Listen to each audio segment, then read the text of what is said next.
Picture a small band of humans, tens of thousands of years ago, gathered around a fire as night falls. A decision has to be made. Where will they move next season?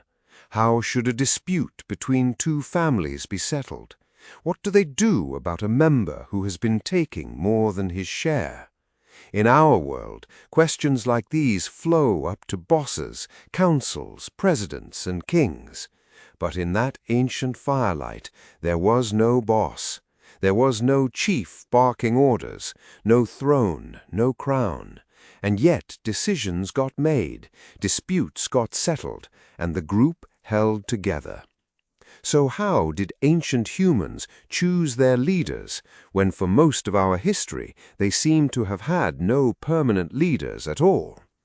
The answer is one of the most surprising and revealing things anthropology has ever uncovered about who we are. For the vast majority of our existence as a species, humans lived in small, mobile bands of roughly 20 to 50 people, hunting and gathering across the land.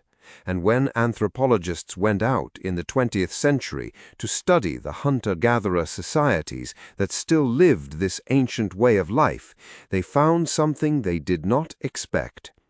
These groups had no chiefs, no kings, no bosses, and no formal hierarchy of any kind.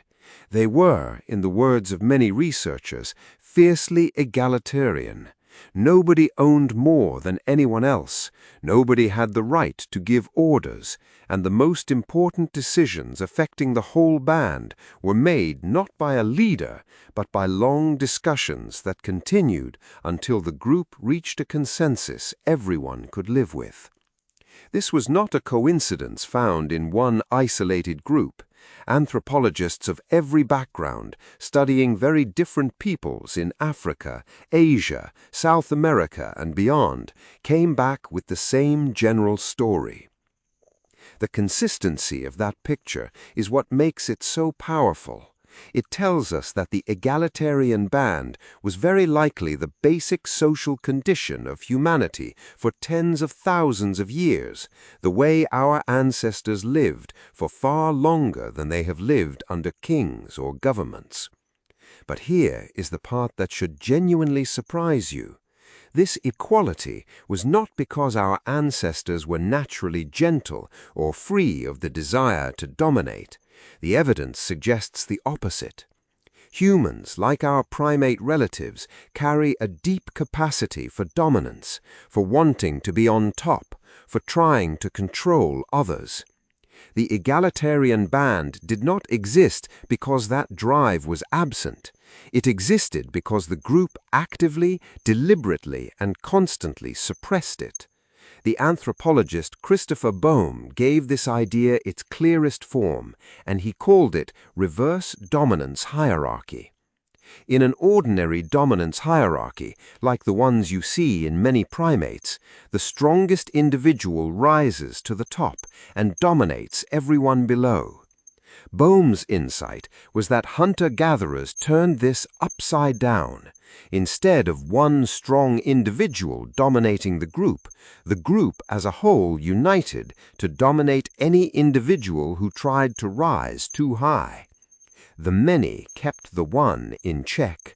The moment someone started acting like a boss, putting on airs, trying to give orders, or claiming more than their share, the rest of the band pushed back, together, until that person came back down to everyone's level. The tools they used for this were subtle but remarkably effective, and they did not require violence. The first and most common was simply humor. If a man began to boast or act superior, people would tease him, make fun of him, and mock his behavior until he stopped. There is a famous practice among some groups, sometimes called insulting the meat. When a hunter returned with a large and impressive animal, instead of praising him, the others would tease him, joke about how skinny and worthless the kill was, and refuse to let him feel proud. This was not cruelty, it was a finely tuned social tool, a way of reminding even the most successful members that no one was above the group and that a hunter's good fortune belonged to everyone. If teasing and ridicule were not enough, the group had stronger measures.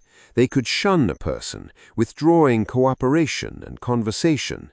They could threaten to exclude them, and in the most extreme cases, a domineering or dangerous individual could be driven out of the band entirely, which in that world was a deadly serious punishment, because survival depended on the group. The collective power of the many, expressed through laughter, disapproval, and the threat of exclusion, was enough to keep would-be tyrants in their place. The band governed itself by making it socially impossible to become a tyrant. So, if there were no permanent leaders, does that mean there was no leadership at all? Not quite. And this is where the picture becomes even more interesting. Within these egalitarian bands, certain people did carry more influence than others, but the kind of person who earned that influence tells you everything about how our ancestors thought about power.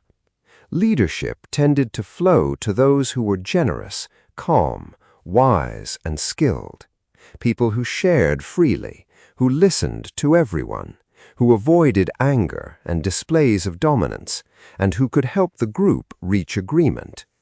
Their authority was not the authority of a ruler who commands.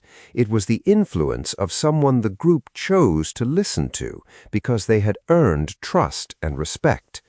And crucially, it was situational and temporary. The best tracker might take the lead during a hunt. An experienced elder might guide a difficult decision. A skilled mediator might step in to settle a quarrel. But none of them owned the band, and none of them could turn that respect into permanent command. This is a profound idea. Among our ancestors, leadership was something you were granted by the consent of the group, moment to moment, based on what you could offer, and it could be taken away the instant you tried to abuse it. The follower, not the leader, held the real power, because the group as a whole decided who to follow and for how long. A leader who started to dominate would quickly find the laughter, the shunning, and the threat of exclusion turned against them. It is worth being honest and balanced here, because the past was not a perfect utopia. These egalitarian arrangements were not always free of inequality. In many groups, the equality that existed among adult men did not always extend equally to women or to relations between different families, and anthropologists continue to debate the details. And not every ancient human society stayed egalitarian. As we will see, the picture changed dramatically later in our history. But for the deep stretch of time when humans lived in small mobile bands, the evidence for this fiercely guarded equality is strong and remarkably consistent. The really fascinating question is what happened to it. If humans spent tens of thousands of years actively preventing anyone from becoming a permanent leader, where did chiefs and kings and presidents come from? The answer lies in one of the biggest changes in human history, the shift away from the mobile hunting and gathering life. As long as people moved constantly and owned only what they could carry, it was very hard for anyone to accumulate the wealth and power needed to dominate others. You cannot hoard food that will rot or control land you are about to walk away from. But when humans began to settle down, to farm, to store surpluses of grain, and to build permanent homes, the situation transformed.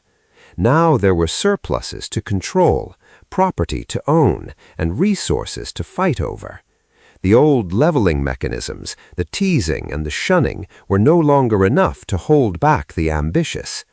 Permanent inequality, and with it permanent leaders, gradually became possible, and eventually became the norm for most of the world. When you understand this, the long history of human leadership looks completely different. The kings and hierarchies that feel so natural and inevitable to us are, in the grand sweep of our species, a relatively recent development. For most of the human story, the default was not the rule of the one, but the self-government of the many. Our ancestors chose their leaders by reserving the right always to unchoose them, and in doing so, they kept their freedom for longer than any king has ever held a throne.